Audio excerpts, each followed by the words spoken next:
केंद्रीय शिक्षण मंत्री धर्मेंद्र प्रधान यांनी राजीनामा दिल्यानंतर या घटनेतील स्पर्धा परीक्षेसाठी जी महत्वाची मुद्दे आहेत त्याचे आपण या व्हिडिओमध्ये स्पष्टीकरण बघणार आहोत।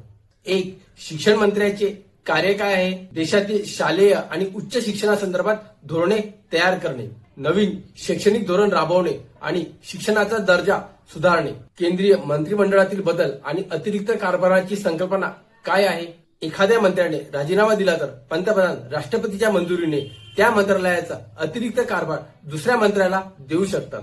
शांततापूर्ण आंदोलनाचा अधिकार म्हणजे काय? भारतीय राज्यघटनेच्या कलम 19 अंतर्गत नागरिकांना अभिव्यक्ती स्वातंत्र्य आणि शांततेने एकत्र येऊन आंदोलन करण्याचा अधिकार आहे। मात्र हा अधिकार सार्वजनिक सुव्यवस्था, सुरक्षा आणि कायदा यांच्या अधीन असतो। या घटनेनंतर शिक्षण मंत्रालय, मंत्रिमंडळातील फेरबदल आणि कलम 19 ह्या 3 गोष्टी महत्वाच्या आहेत।